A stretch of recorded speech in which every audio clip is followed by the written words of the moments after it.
There is a kind of love that asks for no battle, that is not built on lack nor fed by fantasies. It arises when the feminine energy, that receptive, intuitive inner force connected to life's flow, is in harmony. In this state of alignment, love is not a desperate quest but an inevitable encounter. It isn't about gender but about an inner quality which, once integrated, transforms how we relate, allowing the other to arrive without our having to chase. In this video, we will explore the paths of the feminine psyche in the light of Carl Jung's analytical psychology, revealing how this deep alignment can make love flow naturally. Allow yourself to dive into this symbolic journey and discover why true meeting begins within. Leave a comment. I choose to live the love that springs from my true center. Carl Jung understood the human being as an inner universe in constant motion, where opposing forces strive for balance. Among these forces, feminine energy, symbolized by the anima archetype, represents receptivity, sensitivity, intuition, nourishment, and connection with the unconscious. In everyone, regardless of biological sex, this energy must be recognized, welcomed, and integrated so that we can relate authentically, free from destructive projections and repetitive patterns. When this energy is misaligned, we often project onto the other the expectation of emotional fulfillment, creating relationships based on illusion, dependence, or idealization. In that case, love becomes an escape from the inner void. But by consciously integrating feminine energy, what Jung called the process of individuation occurs, a journey back to the psychic center, where the self becomes whole, no longer fragmented or divided. This integration is a reunion with the self, the organizing core of the psyche, which allows us to enter relationships from a place of internal completeness. Love then arises effortlessly, not as a need, but as the natural expression of a being already found. In the Jungian journey, aligning feminine energy is not passivity but presence. It is knowing how to welcome, to feel deeply, to trust the cycles, and to make room for love to happen without control, yet with awareness. This requires courage to face one's own shadow, to dismantle idealizations, and to open to the totality of who one is. And it is precisely this courage that opens the gateway to true love, love that is not sought but attracted by psychic resonance.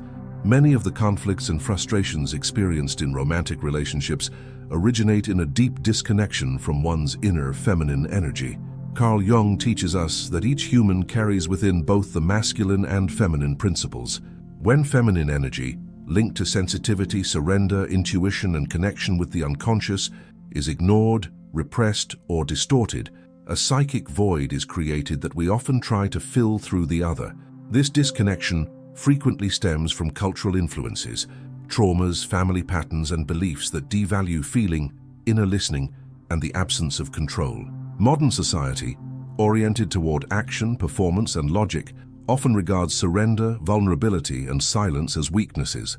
As a result, many people live in a constant attempt to control relationships, stifling the natural flow of affection and replacing intuition with strategies, connection with neediness, and surrender with emotional manipulation.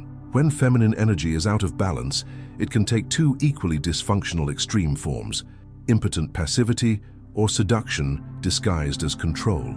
In both cases, love is sought externally as compensation, as if the other person were responsible for giving meaning to one's existence. But Jung warns, that which is not recognized within us will be projected onto the other.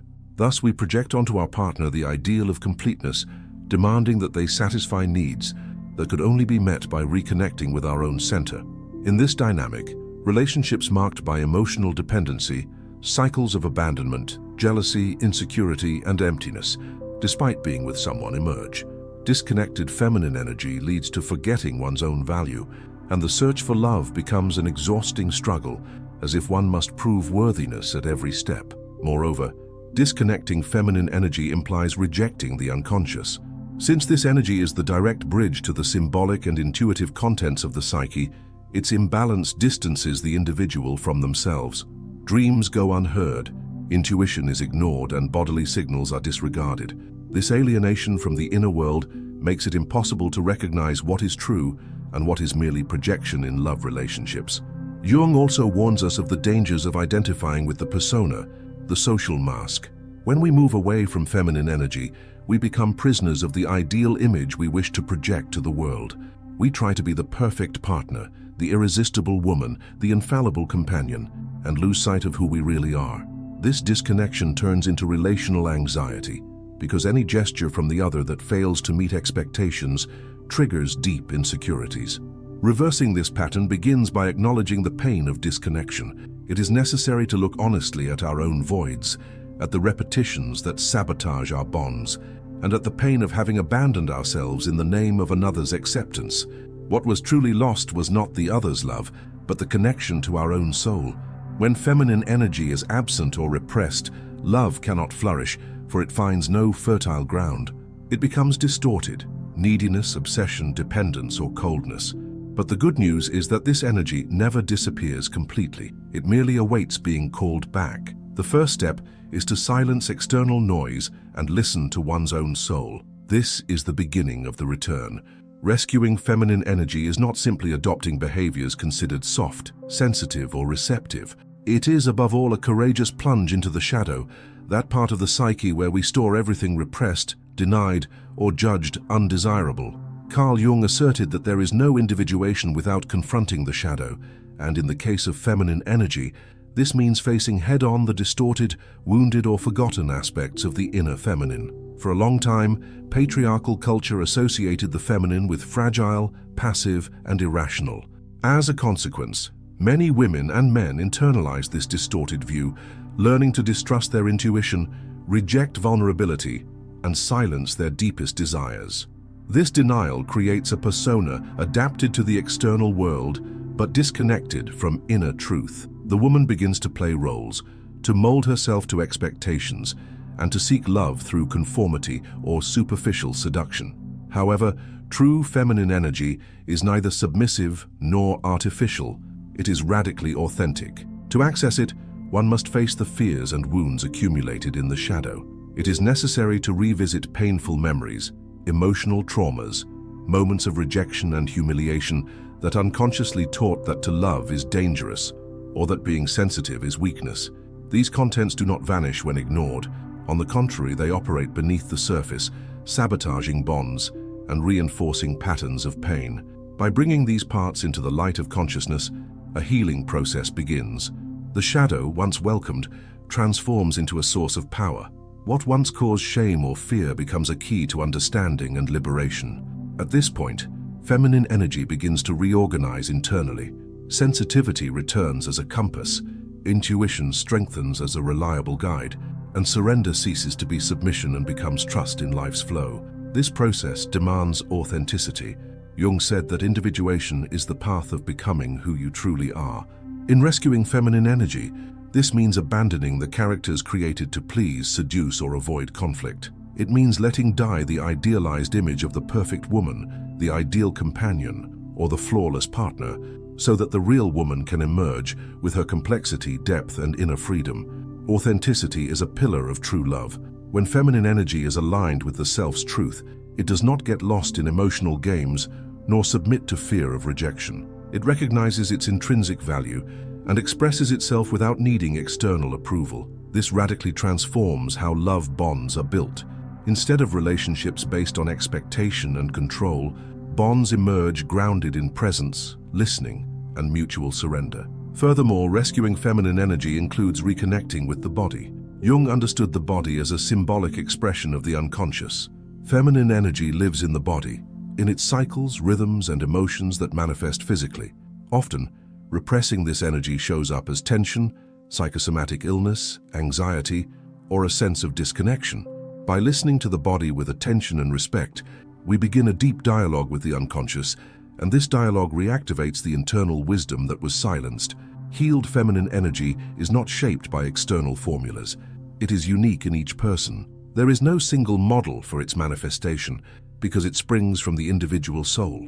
Its rescue is an intimate, non-linear process of highs and lows, advances and relapses, but profoundly transformative. When someone reconnects with their true feminine energy, through shadow work and authenticity, they begin to radiate a different frequency. And on that frequency, love stops being an effort and becomes an encounter.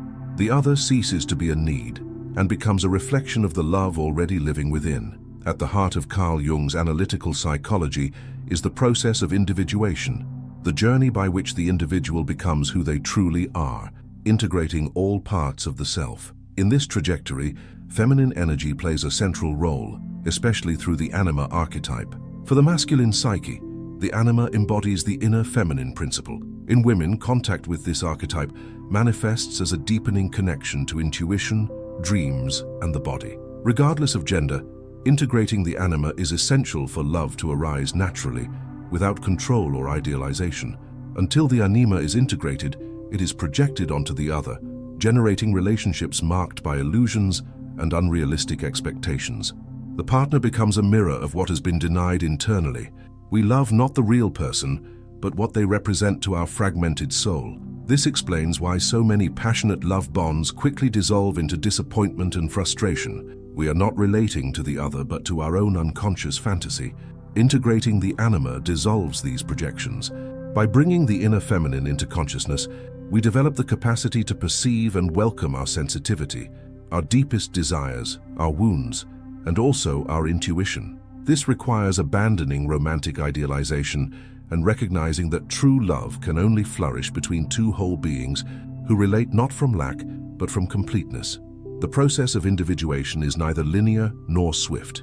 It involves deep confrontations with the shadow, childhood traumas, and psychic complexes that distort reality perception. The journey to integrate the anima invites us to go beyond traditional ways of relating, placing self-knowledge at the core of any affection. Instead of seeking someone to complete us, we walk toward another with the desire to share what we have already found within. Jung said that love born of individuation is neither possessive, dominating, nor dependent. It is a state of communion in which each person maintains their identity, space, and freedom. This way of loving demands emotional maturity and psychic responsibility. We do not blame the other for our wounds, nor require them to heal our voids. We recognize that love does not resolve what self-knowledge has not yet touched. By integrating the anima, we also begin to hear the unconscious signals with greater clarity. Dreams become guidance, synchronicities point the way, and the loving relationship itself is perceived as a mirror of the soul. The other is not there merely for pleasure or security, but as a catalyst for growth. Every conflict becomes an opportunity for self-discovery, and every encounter transforms into a symbolic rite of psychic deepening. When the inner feminine is integrated, the person lives in greater alignment with life's flow. They trust more, force less, expect less, and feel more. The energy of surrender replaces the anxiety of conquest. This does not mean passivity, but trust, in timing, in unconscious wisdom, and in the capacity to attract effortlessly what resonates with one's center. The love that stems from this state does not need to be sought. It happens, it is recognized. It demands no masks, for it is born of truth. It sustains itself without games, for it is nourished by presence. And it does not exhaust, for it is fed by two souls already walking in wholeness. Integrating the anima, therefore, is more than a psychic process. It is an act of self-love. And this love is the solid foundation upon which any relationship can blossom with lightness, truth, and depth. When feminine energy is truly aligned, it manifests concretely in relationships, transforming the quality of presence, listening, and shared love. This manifestation is neither theoretical nor abstract. It can be felt in the lightness of encounters, the absence of anxiety, the ability to trust without suffocating, and to love without losing oneself. Healed feminine energy has no need to prove its worth. It simply is. And in that state of being, love flows effortlessly, like a flower opening when the soil is fertile, the climate favorable, and no one tries to force its bloom before its time. The first sign of this manifestation is receptivity. In a world that encourages emotional performance and constant doing over feeling, receptivity is a revolutionary act. It is not submission, but a deep openness to another's experience and to one's own soul. A person aligned with their feminine energy knows how to welcome, to listen, to wait for the right moment.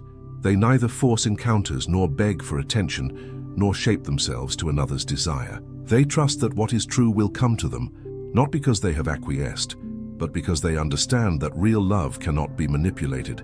In this state, intuition becomes a precise compass. While the rational mind seeks explanations, guarantees, and plans, Connected feminine energy perceives through symbols, subtle gestures, and silences laden with meaning. This intuition is neither mystical nor fanciful, but a profound form of inner wisdom emerging from contact with the unconscious. In relationships, it enables knowing when a bond is healthy, when something is off balance, and when it is time to step away, all without grand justifications. The body senses, the soul signals, and consciousness follows. Presence is also one of the most powerful expressions of integrated feminine energy. Unlike anxiety about the future or nostalgia for the past, presence anchors itself in the now. It is in the now that love is built, recognized, and expanded. Someone who is present is neither reactive nor attached to fantasies, nor weighed down by unrealistic expectations. They are fully there, heart open, feet on the ground. This presence is a silent invitation for the other to reveal themselves without fear or masks.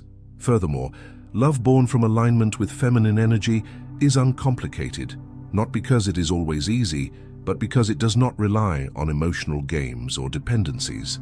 It is light because it is true. And where there is truth, there is freedom. Not a lack of commitment, but a lack of psychic imprisonment. Each can be themselves without fear of abandonment. The bond becomes a space for growth, not control. Feminine energy also allows for navigating emotions with greater maturity. Instead of suppressing, it feels. Instead of exploding, it expresses with wisdom. In relationships, this translates into deeper dialogues, fewer reactive outbursts, and greater consciousness. Conflict ceases to be a threat to love and becomes an opportunity for expansion. Integrated feminine energy does not fear emotional discomfort, for it knows it is also a path of transformation. Another key aspect is honoring one's internal rhythm. Rather than succumbing to external pressures, you should be married by now, what you should have someone, a person aligned with their inner feminine respects their own timing. They do not compare, rush, or beat themselves up. They understand that true love unfolds in its own time, not a fairy tale, but because depth demands maturation. The love that emerges when feminine energy is aligned is neither an exception nor a rare stroke of luck. It is the direct reflection of what has become true within. It is resonance. What is healed in us attracts what is also healed in the other. And even when challenges arise, they do not break the bond, because there is mutual trust and a solid inner center. This is love built not by force but by awareness. It does not demand, beg, or dramatize. It simply arises, like a flower opening when conditions are right. When feminine energy is aligned, something profound occurs. Love ceases to be a quest and becomes an encounter. Not because the world changes, but because the way we relate to life, to ourselves, and to the other transforms radically. As we have seen, this shift stems from diving into our shadow, reconnecting with intuition, summoning the courage to be authentic, and following the individuation process, all pillars of Carl Jung's analytical psychology. From the moment feminine energy is integrated, one stops negotiating essence for affection and begins to attract what resonates with personal truth. In that inner space of completeness, love arrives effortlessly, not by chance, but by attunement. If this journey resonated with you, subscribe to the channel so you don't miss upcoming content, and keep expanding your consciousness with each video. And if you wish to deepen this transformation further, watch the video appearing on your screen now. It perfectly complements all we've explored here. Remember, true love is not forced. It blossoms when the heart is rooted in its own soul.